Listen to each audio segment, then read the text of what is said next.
not only are valuations stretched, they are categorically at all-time highs on the metrics that are most reliable with future predictive returns. That is a black and white categorical statement we can make without anybody's opinion affecting that statement. It's reality. Okay, so being okay with selling down from 80 to 40 or 30% and it not being the absolute high, that's okay. The worst sin and the worst regret that one may have to deal with is not doing that and having a massive reset in their financial security, one that literally may be forcing decisions like, hey, I thought I was going to retire 2 years from now. Now I got to work another seven.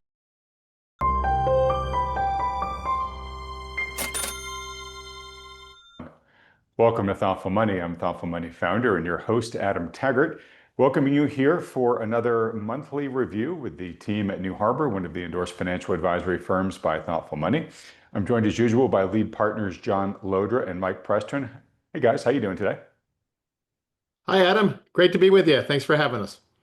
Hello, Adam. Good to see you again.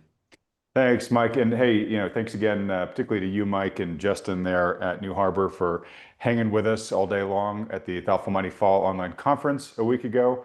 It was a great event, but great in part as well. You guys making yourselves available there and answering folks' questions in the live chat and all that. Look, lots even happened since that conference. Now, the day we're recording here, and again, we usually have you guys on every week. Usually you're reacting to somebody's video and we talk a little bit about what the markets have done over the past week.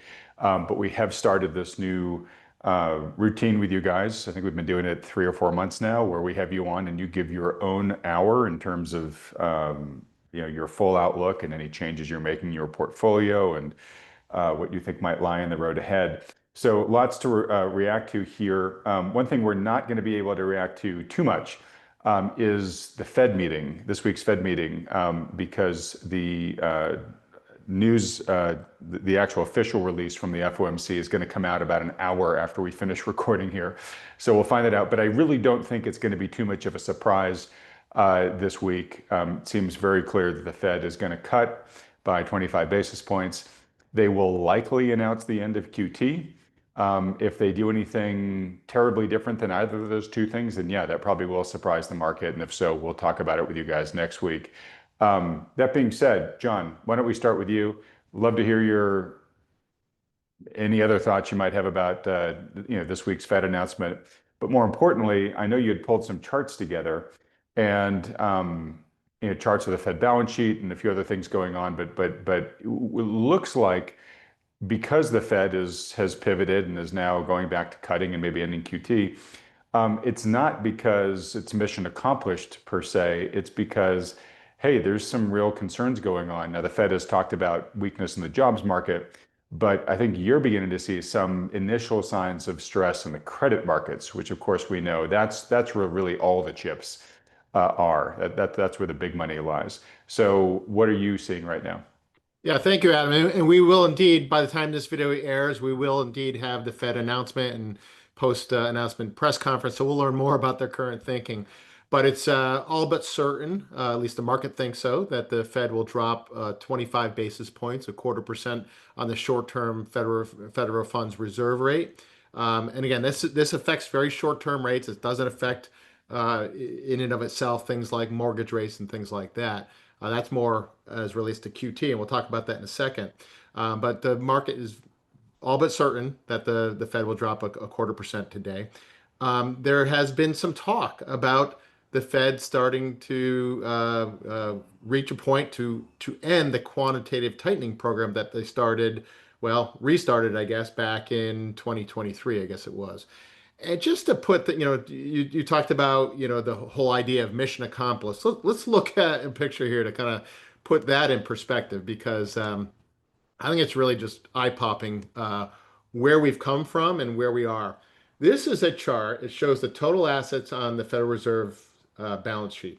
And basically, just a reminder, when the Fed, in the wake of 08, 09 financial crisis, they entered several rounds of quantitative easing, QE1, 2, 3. And basically what quantitative easing involves is the Fed printing money literally out of thin air, paper dollars, base money supply, to go out and buy bonds, treasury bonds, mortgage securities, and those bonds end up on the Fed balance sheet. So in the 100 years, nearly 100 years of the Fed's existence prior to the GFC, they amassed a balance sheet of about 900 billion.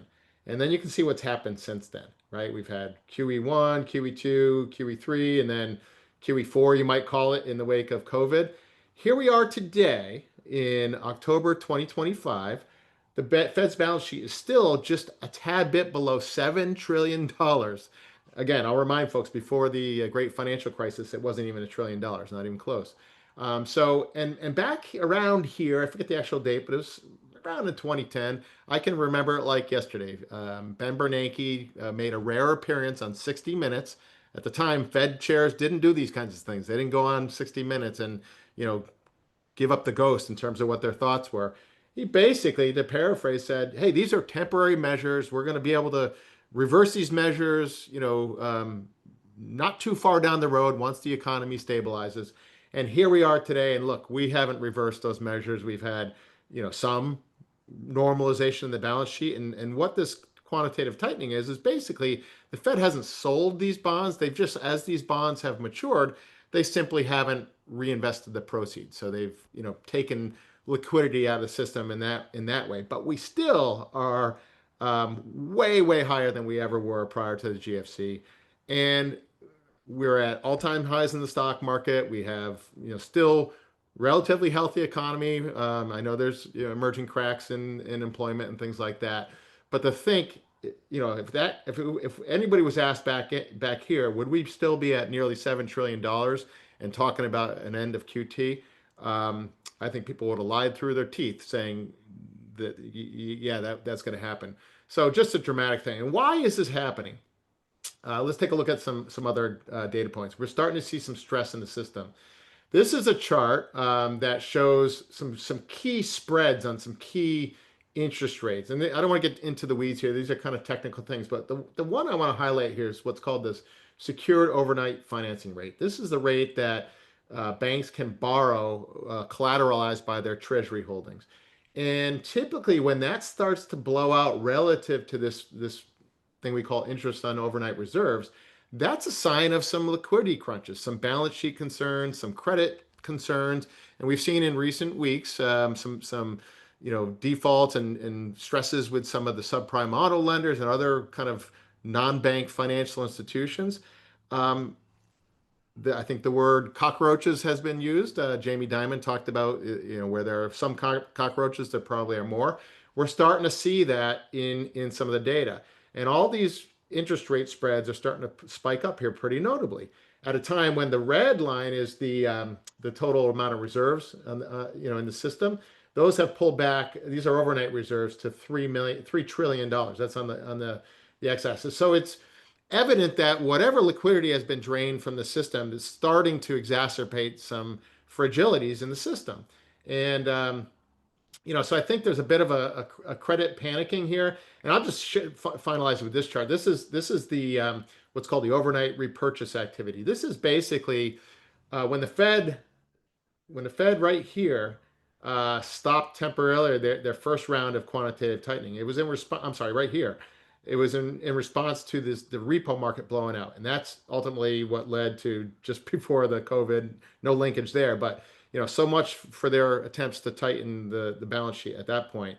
The repo market freaked out in 2019. Quietly, the Fed had to come and save it, and we're starting to see some murmurs there. I don't want to over exaggerate what we're seeing here, because oftentimes there is some activity near month's end, but it connects some dots as to why the Fed is suddenly becoming much more dovish in terms of not just rate drops, but also ending QT. We'll learn more when the Fed comes out later today, but some very emerging kind of concerning things that we want to be watching very closely. Okay. Mike, I want to connect this with a few things that we were talking about before we turned to the camera here. I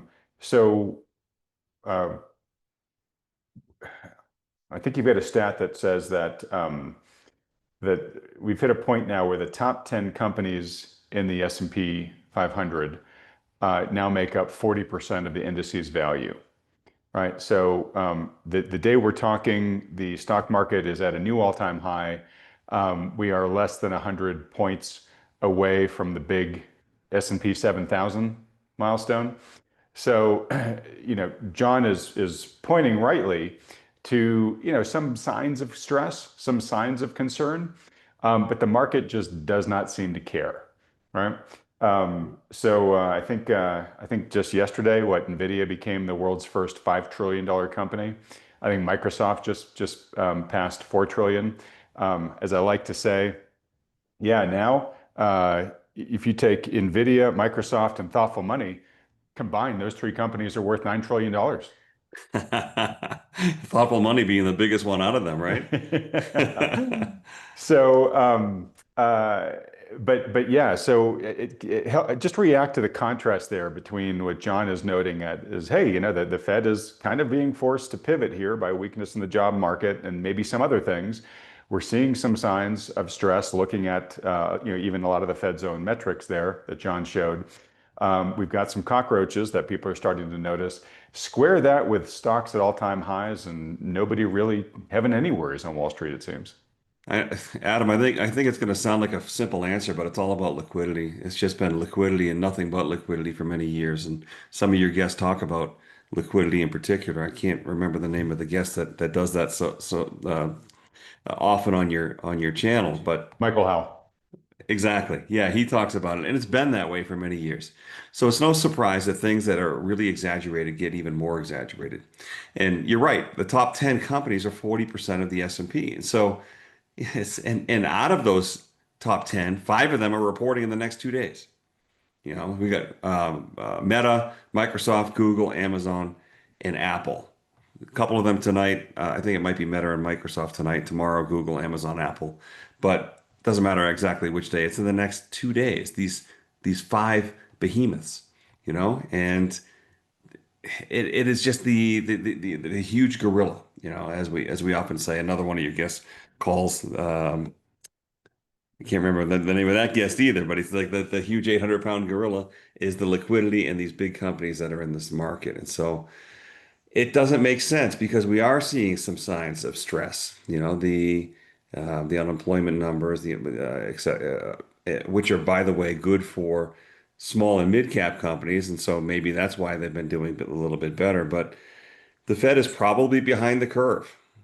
A number of people, a number of your guests have said that they're probably behind the curve. We'll see. They'll probably panic when we get a big drop in the market. Now, what's going to cause a drop in the market? Who knows?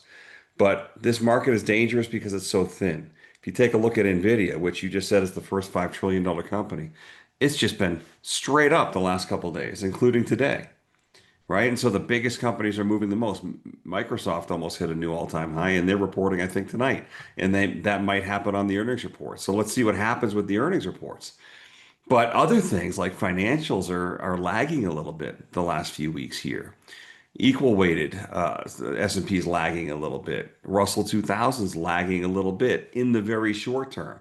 All of that can change very quickly, but if you just look at the charts over the last few weeks, you'll see that on these big up days, the Nasdaq's up big, the S&P's up big. Equal weighted S&P is not participating. Russell 2000 is not participating as much. Now, does that have us really worried? Not too worried yet. But take a look. Let me just mention one or two things about our own system, our own indicators. Our own indicators are mixed and whippy is probably the best way to put it, with a slight lean to the bullish side. A number of our indicators look at relative strength readings, short-term moving averages, even chart patterns, things like that. Leans a little bit bullish. That's why we don't have index puts on or index hedges on our model right now. That could change, but that's how it looks right now. But the real short-term stuff is whippy and mixed. Like I said, financials, et cetera, are lagging a little bit in the last couple of weeks, and so we have to see what happens here. We're knocking on the door of 7,000 S&P, as you say, and if we get there, we could catapult higher, and everything could start participating, and that would be the kind of everything all in parabolic melt up type moment. I think we're already in that type of blow off top moment, but it could get even more exaggerated. And if that happens, if we're lucky enough to see that, we will take action, probably selling into that rally a little bit at a time versus getting more committed. So we're at risk here now of this vertical blow off. I wouldn't bet on it and I wouldn't trade from this perspective.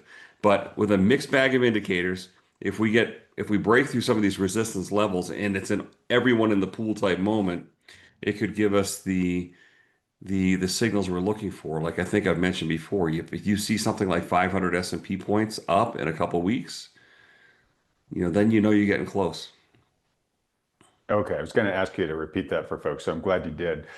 All right, so in the interim, and I hate to use this analogy, but the music is still playing, and to a certain extent, you guys are still on the dance floor. You've got what, 45% equity exposure in your portfolio? Yeah, 45%, if you don't count gold mining stocks, which we don't really. That's separate. But 45% equity, yes. Okay. All right. I'll get in a moment to any potential portfolio changes you've made recently, but just to kind of give the punchline up front, are you making any big changes right now, or are you still sort of executing on the allocations you've largely had of late? We're not making any big changes. Over the last couple of weeks, our indicators were leaning more bearish. Nothing's been really definitive. But in the last couple of weeks, before this week, indicators were leaning more bearish. So we wrote some calls, sold some short calls on some of our positions, like emerging markets and a few others. And selling calls brings in some cash, and it's a slight or partial hedge. If we saw further deterioration, we would either start taking stops in our underlying positions or add index put protection. But that didn't happen. We've now shifted, as I said, more towards the bullish side without conviction and confirmation. So we covered one of those. Well, actually, it was on the gold miners. We covered one of the short options. We did not add any more here because we're leaning bullish. We're not adding index puts because we're leaning bullish. So the only thing we really did is we added a few short options. A few weeks ago, I think we already mentioned this. We added oil service stocks, and those have started to take off in the last couple of weeks, which has been nice to see. But that's not new. So really, we're sitting here at 45%. I think to answer another part of your question, I don't really see us going up from there, even if we get this melt up. It's more like we're happy with the participation we have in other areas, including long-term bonds, which are looking better, and gold mining stocks and silver, which have obviously been a really great performer this year. It's more like we would sell a little bit into some kind of melt up, or if we get the opposite, a meltdown, we'd probably be taking stops and reducing from there. So we're probably roughly at our maximum equity exposure here, almost no matter what happens. Okay. John, I'm going to come back to you in just a minute, but Mike, let's stick with you for a bit. Because I know one of the most frequent questions you guys must be getting right now, because I'm getting it a lot, is, all right, gold, is the top in? Is the party over? And probably paired with that is this going to be a repeat of like what we saw back in, when was it, 2012? When stocks, gold and silver prices peaked and then, basically kind of gave up most of their gains and then were dead money for a decade. And that was a long base, wasn't it? We've often shared the long cup and handle chart on the monthly chart of gold. It did peak in 2011. It took almost 10 years to come back. And once it did come back and break out from that level, at almost $2,000 an ounce, it had a quick doubling over less than the next year. So gold has been on a big tear, and while nobody knows the future, I think this time is different than 2011.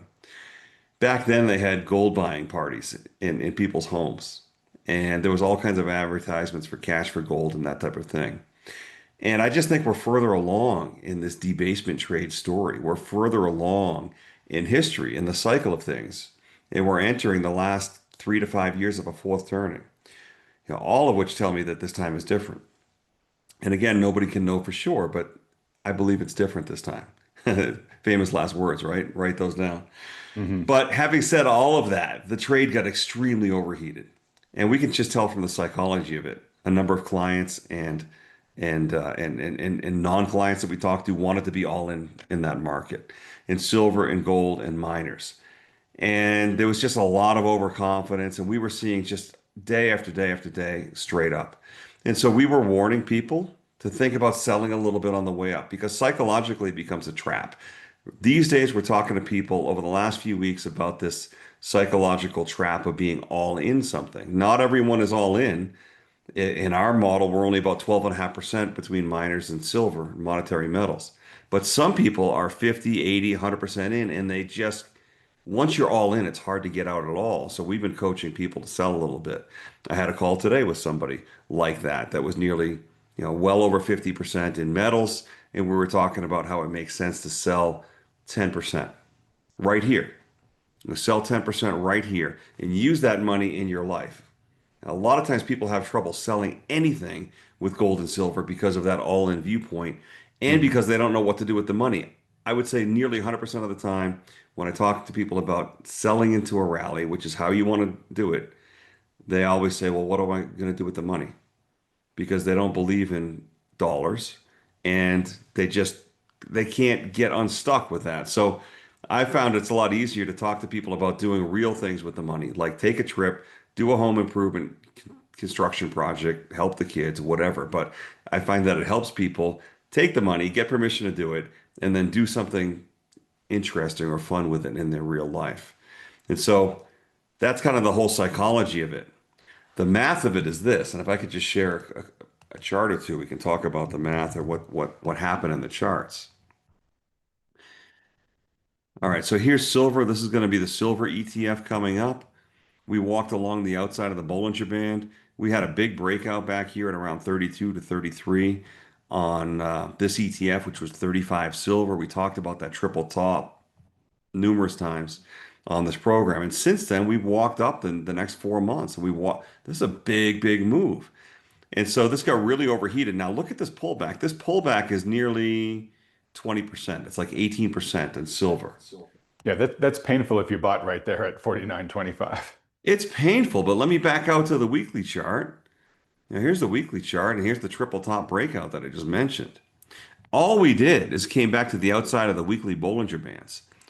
I've talked a little bit about the 5-week EMA or exponential moving average. This happens to be the 21. But Sven Henrik talks a lot about the 5, which is why we were bringing it up here. He was on your program a few weeks ago talking about it. Yeah, we basically came down to the 5-week moving average and shot through it. But if you take a look here, we're right back to it. So this pullback of about 18% was mirrored roughly in gold as well. Take a look at gold on the ETF, went from 403 to 360 something.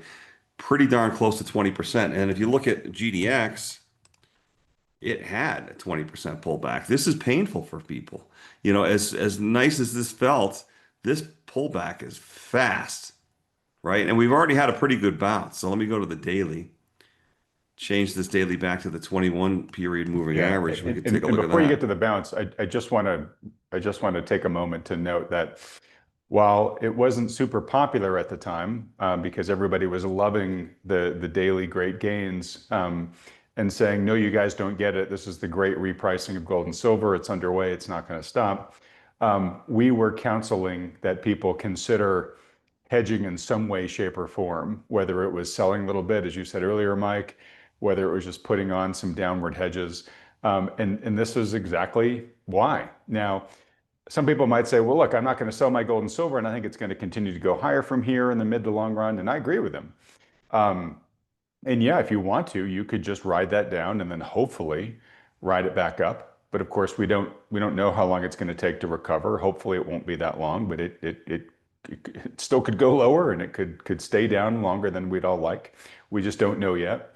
But also too, if you put some hedges in up there in the stratosphere before this thing corrected, well, now you're sitting on some gains on those hedges and you've got some dry capital to start dollar cost averaging back in if you want to increase your exposure. So I just want to, now that this has happened, I just want to really explain to people why we were being so persistent and saying, hey, you really should think about hedging. Yeah, well, that is the big question, Adam, is was this the top? I don't think so, but it was very overheated. And we were hedging on the way up, and I'll be honest, we were early. We had some short calls down here at 63. I'll put a line there. And then those got buried. Then we had this crazy blow off all the way up here. We had a second layer of calls at 85. So we had these two, about half of this hedge down at 63, the other half up here. Well, we got this pullback, and guess what? The first thing we did is we moved this hedge up, and we've got some premium for doing this. So these are not the called returns, but we moved the 63 up to 67, I believe. So that first one is gone. We were able to move that hedge up. That one is in the money, but you have to add in accumulated credits to understand what that sale price would be. Bottom line is we got a really good, really robust hedge on that half down here. And when this pullback happened, we covered this 85 hedge for nearly a full profit, which adds cash to the account and hedges the position. So now we have half hedge down at here, and we've got full participation if we get a bounce right back up towards the top. This is a pretty steep downtrend. My guess is that we'll probably chop around here for a while, ultimately break base out and break higher. Again, far from guaranteed, which is why we always talk about be careful being all in anything. But I do believe gold and silver are signaling that this is the real deal in terms of getting closer to the end of this whole debasement story. Central banks haven't stopped buying gold, and probably won't. And I really do believe gold and silver will go higher. We don't have to have it be that way. If we're wrong and that was the top, well, we've got it pretty well hedged, and we'll start taking stops on the position at some point. So, but right now, that's how we're managing it. And I can't stress enough, sell a little bit into an up market. Um, and you can really just tell by your level of discomfort. If you're having a lot of discomfort over this, you're probably a little heavy. Talk to us. We can help you get a little bit unstuck. When you go to John a little bit later, he may want to share some of the charts about how extreme things were from on a math sense. In a math sense, I just shared some thoughts from a psychological and a chart perspective. The trade was way overheated. Is it done? Probably not, but we never know for sure, which is why we have our hedges. Okay. And Mike, so you guys have been doing some pretty proactive hedging here, as you just walked us through. Your core positions, are they different at all today than where they were a couple of weeks ago, or are they largely unchanged and your actions been around the hedges? The core positions in our other sectors you're talking about, I think, right? No, I'm talking about precious metals and precious metals miners. Yeah, our core position isn't different. Our core position has been roughly 10% model weight miners and 2.5% silver. I didn't talk about our silver hedging there, but we did something similar in silver. As it went vertical, we sold calls. It went even further, went into the money, and then had the big pullback. On the big pullback, we moved our hedges up so that our floor is higher. So that part hasn't changed. We did notice, and we don't know if it's whippiness yet. As I mentioned, our indicators are whippy, but relative strength has now favored gold bullion versus gold miners. It has been gold miners for the longest time. And it's simple. If you just look at the monthly or daily or the daily, weekly, or monthly performance of miners versus bullion or vice versa, you can just chart these things out. And it's now flipped back in favor of bullion. It's impossible to tell whether that's a whippy indicator that will reverse quickly or if that's durable. So that's something we're keeping our eye on. If that sticks, we'll probably start to increase our bullion position relative to the mining position. But no, our core, we're dancing around the core here, really. Our core position hasn't changed. Okay, and that's what I wanted folks to take away from it. It wasn't like because of the recent action and the recent correction, it's not like you materially sold out your position or anything like that. No, no. That would happen on a breakdown, hopefully from much higher levels, hopefully a long time down the road. It's tempting to say, well, shoot, this was a moonshot. It's all done for gold and silver. But real big bull markets in metals and in, frankly, any sector will try to shake you out at least once. And I've said before that in real big bull markets, you'll see a double off the bottom or double off the base and then a double again. Silver miners, gold miners, they have a little more than doubled in general off their base. And now we have this big pullback. Is this really the first pullback to throw people off the bull? I think so, though we're not betting on it, but I think that's likely. And I think we might likely see another doubling from these levels in some of these things. I don't know if we'll see that in the majors, but in some of the smaller companies and the silver miners, I think they could easily double again from here. So again, this is not a recommendation to go in. It's just talk to us about your individual situation if you'd like. I just don't think it's done yet. But if it is done, Yeah, that's the thing. This is what a professional does. They have a plan in place for what to do. Our signals will continue to give us negative signals. If that's the case, we would probably start to ease out of the position, maybe with that half that we have hedged. But right now, the jury's out. Let's see if we get a further bounce from here. And I'm thinking that we might. All right. Well, now, John, let's come over to you. Thanks for being patient. John mentioned some of the charts you have, which, I think build on this conversation he and I were just having in terms of the kind of extremes that we were at, and then what tends to happen after these extremes.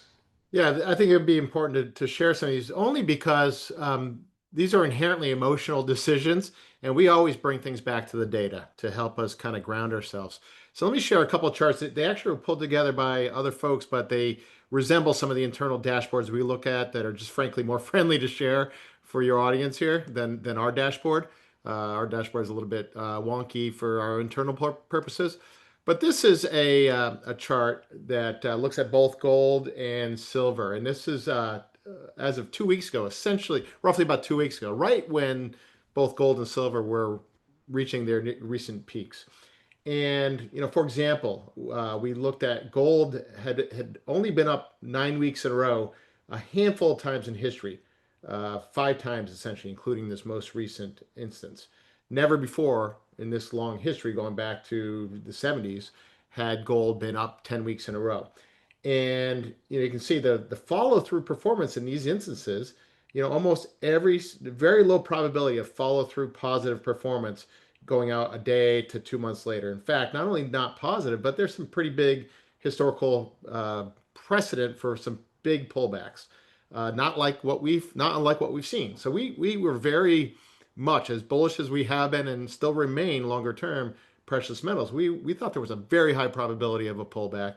In fact, that's happened, and that's why we had the hedges we had in place. Same thing with silver. You can see this is a different look, but it's basically the relative strength had got so extreme, exceeding 86, and just a number of extreme relative strength that again, almost every time in the very small handful of instances in history this has happened, the follow through for weeks to a year later were almost categorically negative. Contrast that with this is just from yesterday, and it shows in similar historical instances where gold or silver has pulled back as massively and as quickly as it has this time, almost without fail, the follow through anywhere from a day to a couple months later in the case of gold, and a day to a year later, more often than not, the follow through has been positive. This is not a guarantee. Every time is different, and we're not huge fans of averages. But these charts just show I think, a picture the extremity that we had reached and the very high probability that that translates into a pullback. And now that we've had that pullback, the coast is clearer. It's not a perfectly convincing case that we go higher here. Mike mentioned, and this is probably a pretty good base case, that we may gyrate sideways here a bit. Might be a little bit volatile, and we're happy to have some hedges still in place, even though we use this pullback to modestly increase our position after effectively having sold some in that rally by virtue of the hedges we had.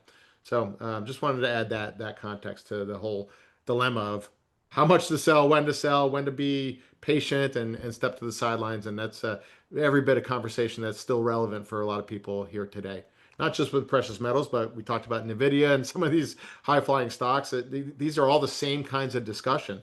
What is your position size? What are the probabilities that we see continued trajectory that we've seen? I mean, NVIDIA probably is going higher at some point, but is going to keep the same pace of ascension that we've seen recently.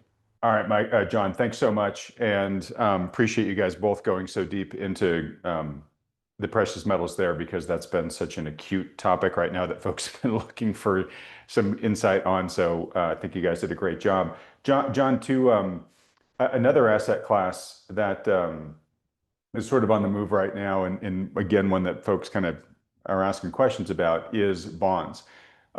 So we are now seeing the Fed, going into a cutting regime. And so if you've been sitting there in the T-bill and chill trade, you're starting to see your T-bill yields start to go down. And now we have just recently begun to see the 10-year fall below 4%. and looking like it's potentially going to keep going down for at least some period of time. What are your thoughts there on bonds right now? Yeah, so let's share a chart of the 10-year yield. This is a chart of the 10-year Treasury yield. These numbers are off a decimal place. So, for example, right now we're at 3.99 nine on the 10-year yield. I'm sure a lot of this, it's been a pretty boring day today in the bond markets because all eyes are and ears are waiting for the Fed. But there is an unmistakable downtrend in yields since about May in these bond yields. We had this huge panic in the bond market back on Liberation Day. It seems like years ago, but it was just a handful of months ago. That was a huge scare in the bond market, and it caused a lot of policy changes and change in tone from the administration as to what their policies would be. But we've seen a pretty consistent and trending declining yields. And right now, the path of least resistance is prior for yields to continue to drip lower, especially if, for example, the Fed comes out more forcefully and talks about the end of quantitative tightening. Essentially, what that does is it basically creates less supply in the bond market, and all else being equal, less supply relative to the fixed demand, you're going to see those yields come down and prices go up. That's the likely scenario.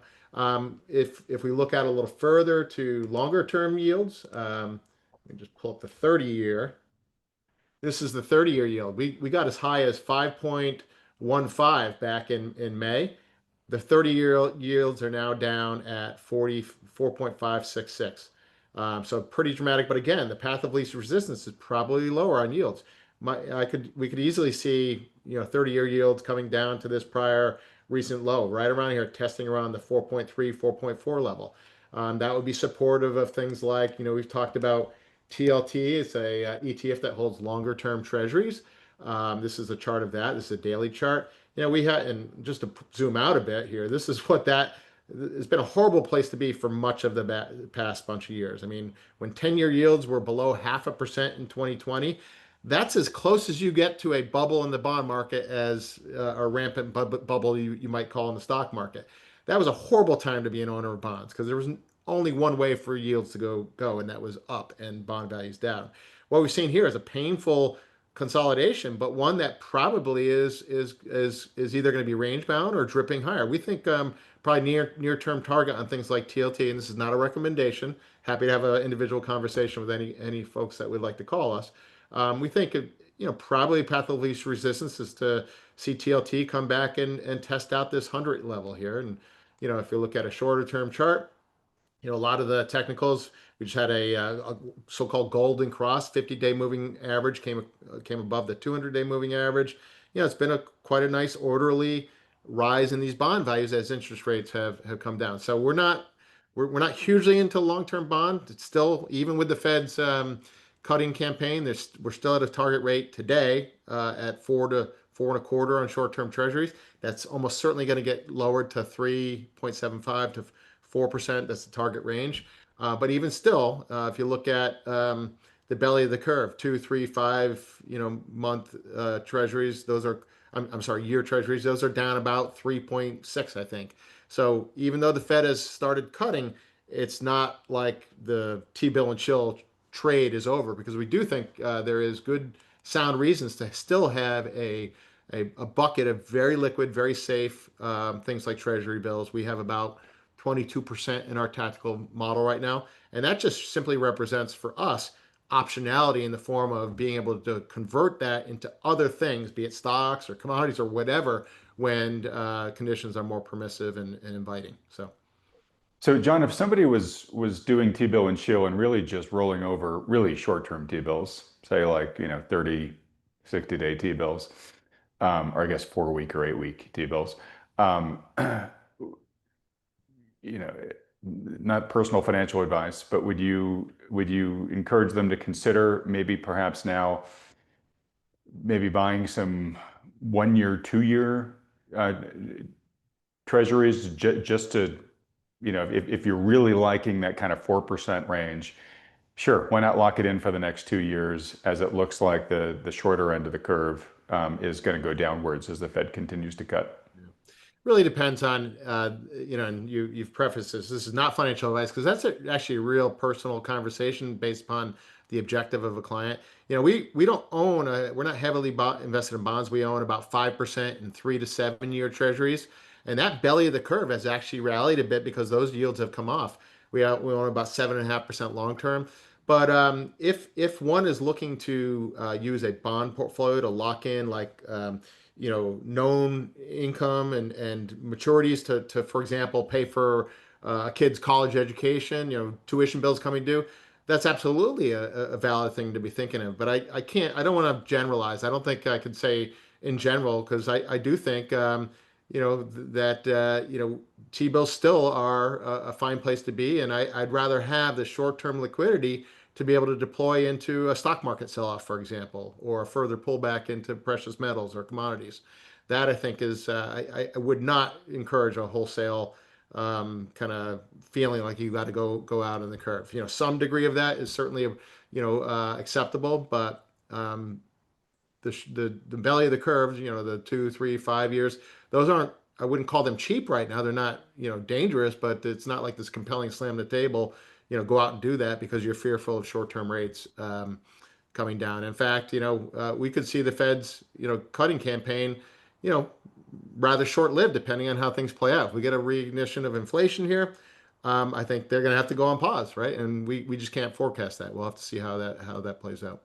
Okay. Well, my short-term or shorthand guidance to folks would be if you're one of the many folks that have been asking, hey, I'm really heavily in T-bill and chill and I've been loving it, but I'm now concerned because it's going away.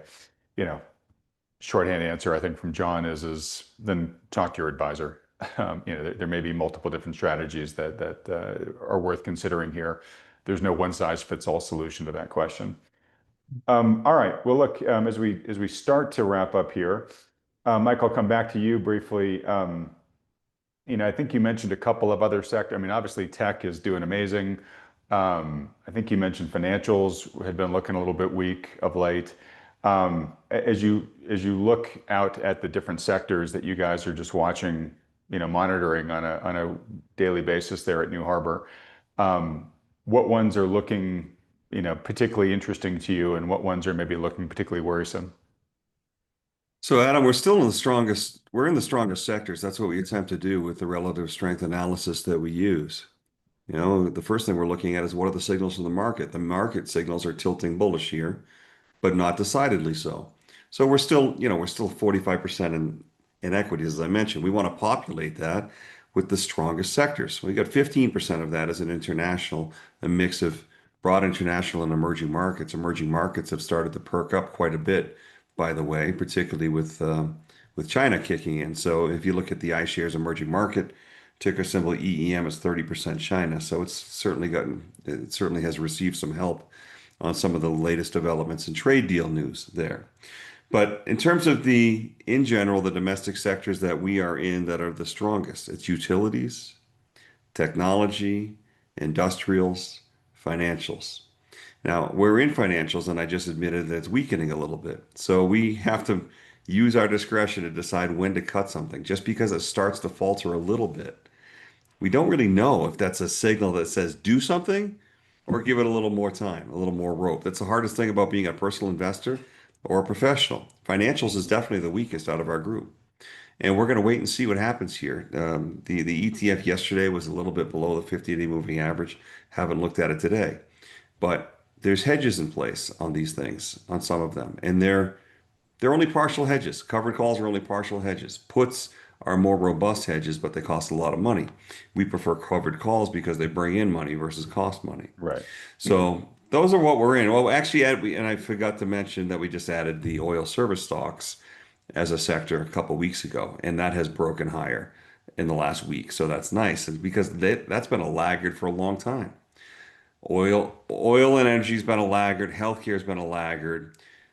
A few weeks ago, we started to see energy start to tick up and biotech/healthcare start to tick up. So we added oil service, but I have to also admit that healthcare and biotech is on our watch list, and we have not added it to our model yet. So if we keep staying bullish on our signals, then we'll we'll keep being in the strongest sectors. If the market rolls over, we'll cut the weakest sectors one by one. That's how it works with us. We're always looking for a shift. But technology out of that whole group that I just mentioned is the strongest, almost worryingly so.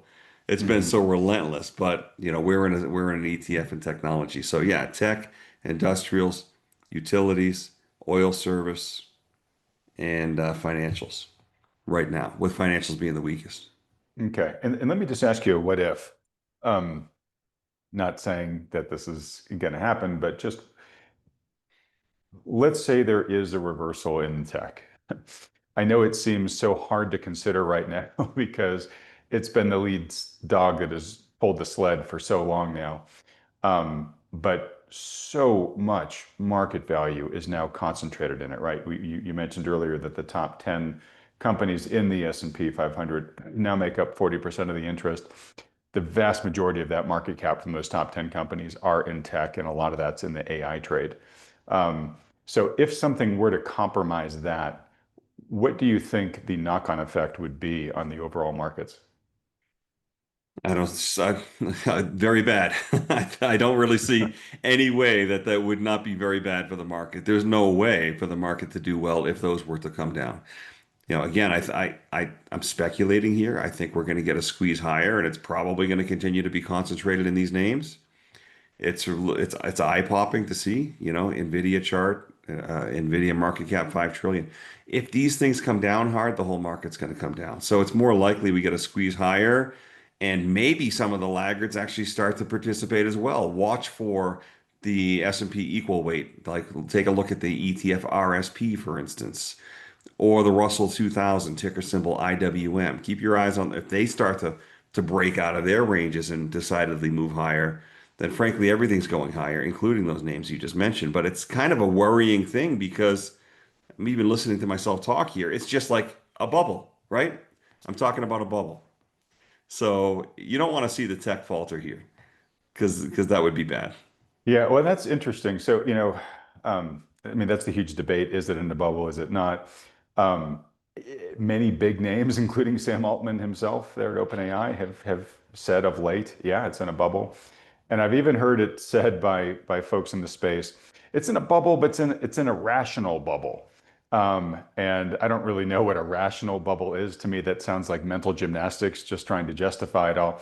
But I think what the spirit of that is just, hey, these are the way that these new technologies get put out there in the world is you have this massive capex race to be, the winners in the infrastructure of it, and then you realize you've overbuilt, and there's some cleansing, and then things recover from there. But you kind of have to do it this way, is sort of how they're saying it, right?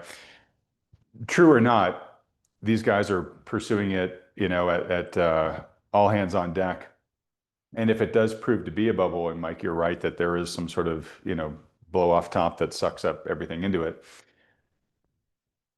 I mean, you just have to, in my opinion, to be an investor in this market, you have to have a plan for if and when the rose comes off the AI trade and the potential collateral damage that could do, to your point, Mike, just given how big of a percent of the market it is. Who knows if it's going to happen? Who knows when? Could happen tomorrow, could happen 3 years from now. But I feel like if you're going to be along this market in any material way, you at least have to have a plan in place for what you're going to do if that thing starts reversing. Absolutely, and I find that people have a very hard time psychologically selling on the way down. But that goes to having a plan. You might say, if we get a further melt up here, I'm going to start selling into that rally. That's a good plan. If we are wrong and we fall right from here and break technical levels, start to sell and take some stops. That's a plan. And we happen to be relatively semi-permanently underweighted equities versus the industry norm here at 45%. Well, that's because we know we're not perfect. And for the passive investors out there, because I know you probably have a lot of viewers that are passive investors, whether you're 60 or 80 or 100% in index funds passively, I just know that most people are not, A, they're not going to get out on the way down, and B, stock market valuations at these levels are not conducive with positive returns over the next decade, meaning you're likely going to see negative returns. And so, because of that fact, and because of the fact that people won't react on the way down, if you're passive, just dial down your exposure right here. get down to 30 or 40% stocks and stay with that the rest of your life. Well, or at least through this next market cycle, not necessarily the rest of your life, but index investing is really super long-term based, and it does work over a very long period of time. But not every time in history is equal. Near the crisis point of a fourth turning at the highest objective valuations we've ever seen in the history of the United States, this is where you need to dial it down if you're passive, just so you can sit through it. Yeah, You know, and I sit just want to through note for folks, there's a difference, use the word value. There's a difference between the word value and price. I'm not that worried objectively that the stock market's trading at the highest price that it's ever traded at. That's going to happen over the span of time. Prices will go up.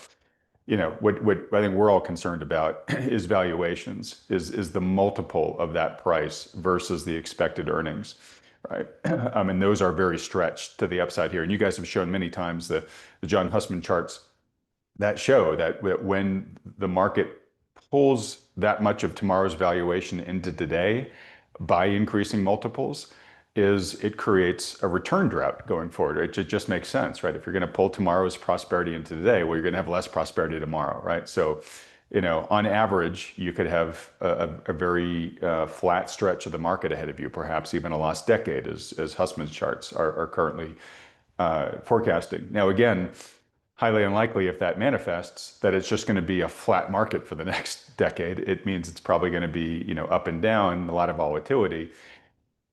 And so, to your point, Mike, if you're a passive investor, A, you're not going to make that much over that lost decade. And B, if your emotions get the worst of you, you may end up getting, booted out of the market during some of those downdrafts and actually losing, right, money, having negative returns. Now, a good active investor can actually make a lot of money in that type of market, right? And you and many other people on this channel have recently, who've appeared recently, have talked about that, hey, this may really be becoming the era where the pendulum swings back to active investing. And we'll see if that's the case. But I think your warning's an important one, Mike, kind of concurrent with what I was saying with T-bill and chill.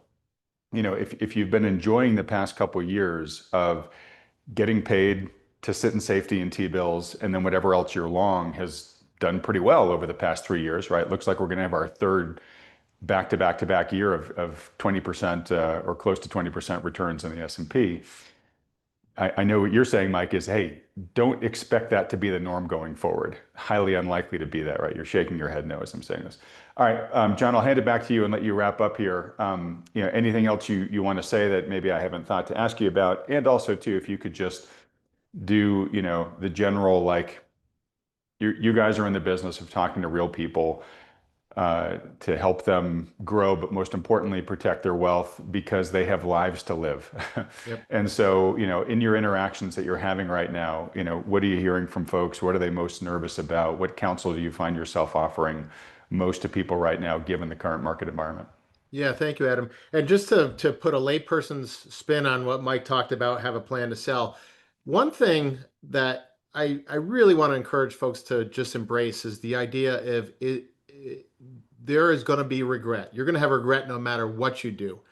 Perfection is not a possible thing in this thing we call investing.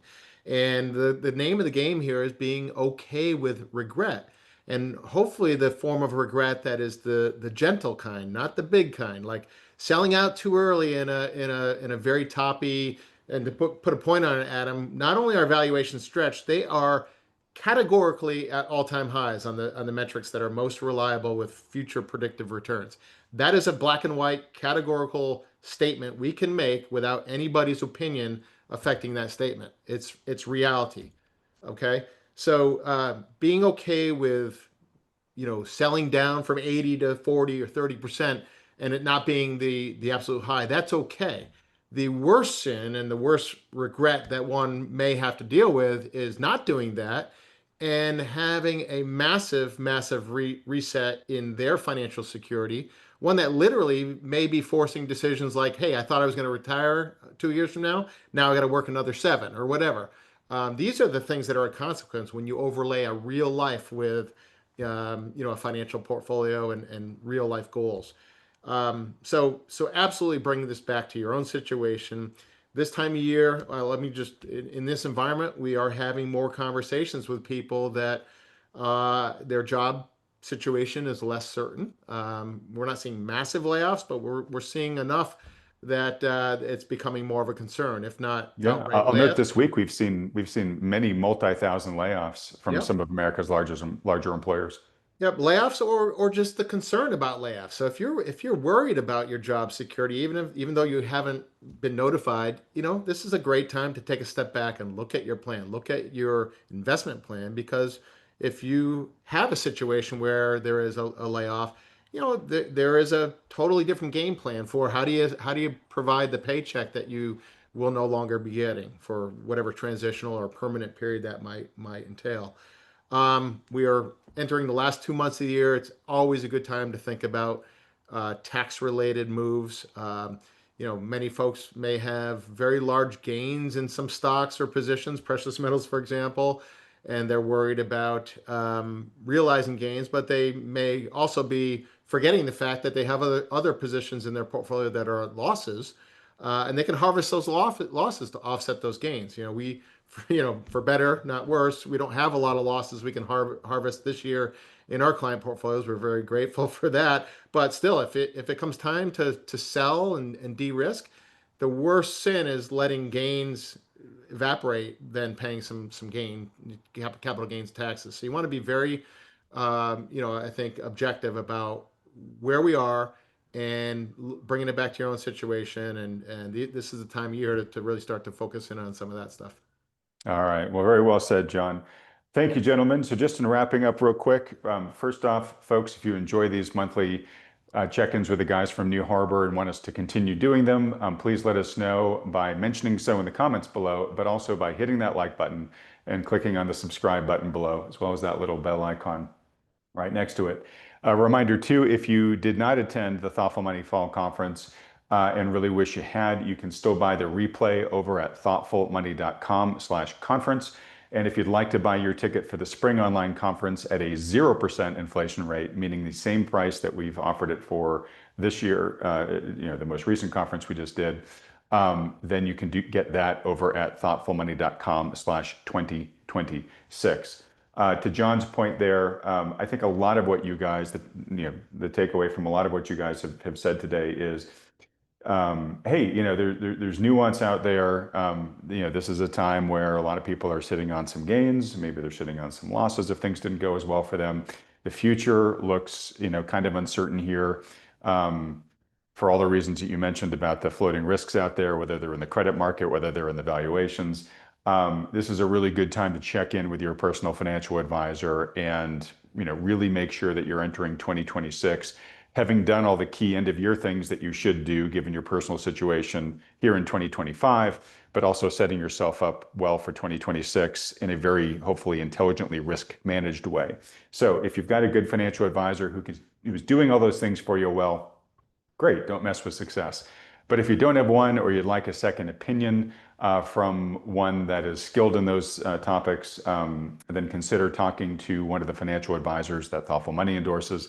These are the firms you see with me on this channel week in and week out. Perhaps you'd like to talk to John and Mike themselves directly there at New Harbor Financial.